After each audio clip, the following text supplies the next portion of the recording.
Namaste, I'm Jayven Dr. Sapna Khilod and my session is on this international politics परिभाषाएं एवं प्रगति।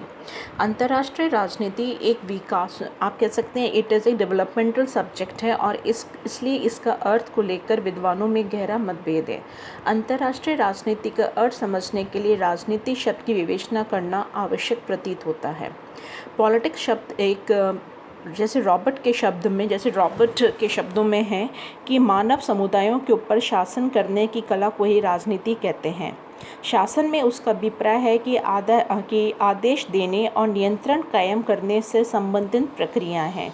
उनके मत अनुसार पॉलिटिक्स का विषय क्षेत्र बहुत व्यापक है। परिवार, चर्च, ट्रेड यूनियन, फर्म या अन्य संघों और समुदायों के भीतर चलने वाली प्रतिस्पर्धा को भी उसने राजनीति का ही रूप दिया है। Max Weber, George Catlin, Harold Lasswell, Robert Dahl आदि विचारकों ने राजनीति को संघर्ष के रूप में देखा। कैटलाइन के अनुसार समस्त राजनीति स्वभावतः शक्ति और संघर्ष से संबंधित है, यानी all politics is by it's nature power politics. Max weber के अनुसार राजनीति का अर्थ है कि शक्ति के लिए संघर्ष अथवा उन लोगों को प्रभावित करने की कला है जिनके हाथों में सत्ता है। परस्पर राज्यों के बीच जो संघर्ष चलता रहता है अथवा राज्य के भीतर विभिन्न संगठित समुदायों के बीच होने वाला संघर्ष दोनों ही राजनीति के अंतर्गत आ जाते हैं। मैक्स वेबर की परिभाषा 4 बातों पर प्रकाश डालती है। पहली है राजनीति का शक्ति के साथ घनिष्ठ संबंध है। दूसरा, राजनीति में विभिन्न समूह अपने लिए अधिक से अधिक लाभ व सुविधाएं अर्जित करने के प्रयत्न करते हैं। तीसरा, जिस प्रकार राष्ट्रीय स्तर पर सत्ता प्राप्ति का संघर्ष चलता रहता है वैसे ही अंतर्राष्ट्रीय जगत में भी उखाड़ पछाड़ देखने को मिलती है। राष्ट्र में ज़्यादा से ज़्यादा शक्ति प्राप्त कर लेने की होड़ लगी हुई है। चतुर्थ, राज्य के भीतर केवल राज्य और उन समुदायों का ही संघर्ष देखने को नहीं मिलता बल्कि स्वयं समुदायों के एक खींचातान चलती रहती है।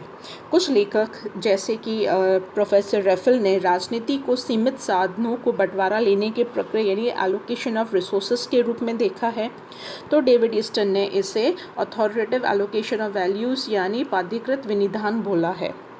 प्रोफेसर टी ब्रेनन ने इसको एक politics is essentially the art of the possible कहकर पुकारते हैं, जबकि कुछ उदारवादी लेखक राजनीति को विभिन्न सामाजिक समुदाय या वर्गों के बीच तालमेल बिठाने का साधन मानते हैं। कैटलाइन और लासवेल ने राजनीति को शक्ति की तलाश एक क्वेस्ट फॉर पावर माना है। लासवेल के शब्दों में राजनीति के अंतर्गत हम ये अध्ययन करते हैं कि राजनीति शक्ति का क्या स्वरूप है और उसमें कौन कौन भागीदार है।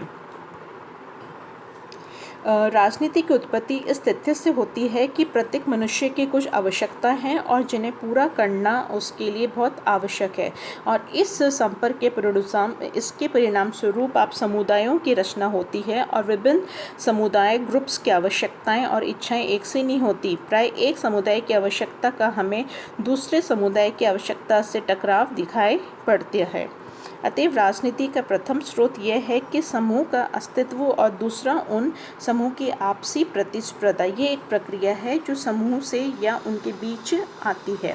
इस प्रकार ये स्पष्ट होता है कि राजनीति के 3 अनिवार्य होती है। पहला है समुदायों का अस्तित्व यानी the existence of the groups.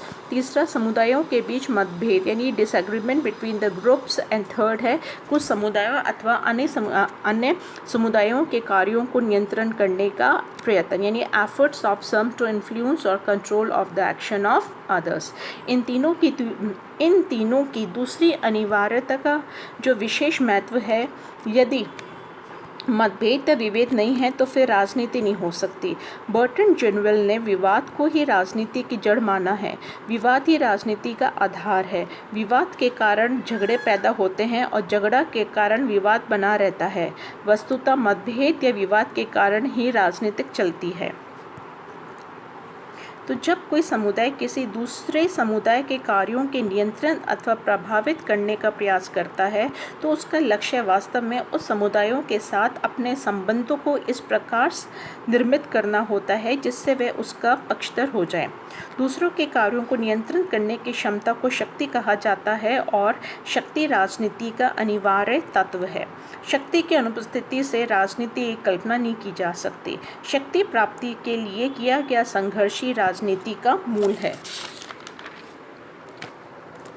राजनीति की उस प्रक्रिया के अतिरिक्त और कुछ नहीं है जिसके द्वारा शक्ति को उपार्जित किया जाता है, उससे कायम रखा जाता है और प्रयोग में लाया जाता है तो उससे विकसित किया जाता है।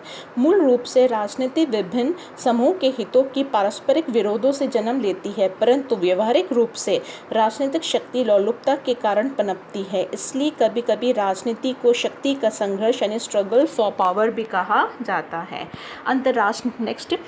राजनीति शब्द का अर्थ स्पष्ट करने के बाद अंतर्राष्ट्रीय राजनीति की करना उसके लिए उसका थोड़ा डिटेल करना आवश्यक है, क्योंकि हम इतना देख चुके हैं कि इसमें कि बेसिक इंटरनेशनल पॉलिटिक्स है क्या। इसका अध्ययन अंतर्राष्ट्रीय राजनीति की एक तरह से आप कह सकते हैं कि अंतर्राष्ट्रीय क्षेत्र में विभिन्न राष्ट्र अपने हित साधन के लिए आपसी संबंधों में संघर्ष की जिस स्थिति में रहते हैं उसी का अध्ययन अंतर्राष्ट्रीय राजनीति का विषय वस्तु है। अंतर्राष्ट्रीय राजनीति प्रसंग में राष्ट्र समुदाय यानी जो ग्रुप्स हैं उनकी आवश्यकताएं और जो इच्छाएं हैं राष्ट्रहित यानी नेशनल इंटरेस्ट और राष्ट्रहितों के बीच असहमति के उनमें जो एक असहमति है वो ही कॉन्फ्लिक्ट है। लेकिन शक्ति का तत्व जो का तो रहता है, अर्थात अंतर्राष्ट्रीय राजनीति में भी शक्ति ही वही भूमिका होती है जो राजनीति में होती है। इस प्रकार ये कहा जा सकता है कि अंतर्राष्ट्रीय राजनीति के 3 महत्वपूर्ण तत्व हैं: राष्ट्रहित, संघर्ष एवं शक्ति। राष्ट्रहित अंतर्राष्ट्रीय राजनीति का लक्ष्य है, संघर्ष उसकी प्रकृति है तथा शक्ति उसका साधन है। The 3 important things relevant to international politics are the national interest, conflict in power, and the first is the objective of the second is the condition, and the third is a means of the international politics. अंतर्राष्ट्रीय राजनीति की दृष्टि से इस बात को भी अध्ययन अत्यंत आवश्यक है कि 2 राष्ट्रों में संघर्ष क्यों पैदा होता है और इसका सम्मान किस प्रकार का होता है। अंतर्राष्ट्रीय राजनीति में विवाद और सहयोग की नीतियां साथ साथ चलती रहती है।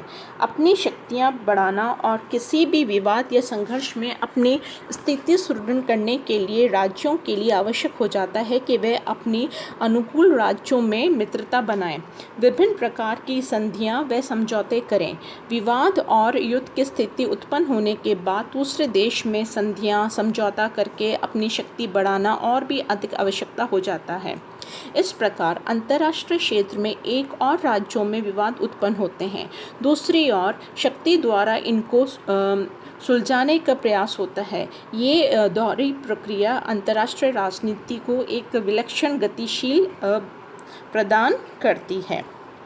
इसकी अगर आप अंतर्राष्ट्रीय राजनीति की परिभाषा को लेकर विद्वानों में काफ़ी मतभेद है, जैसे कि जेम्स रोजनो के अनुसार अंतर्राष्ट्रीय राजनीति अंतर्राष्ट्रीय संबंधों का एक अत्यंत महत्वपूर्ण उपखंड है। It is now widely agreed that international politics is only a sub category of international relations, although perhaps the most important one.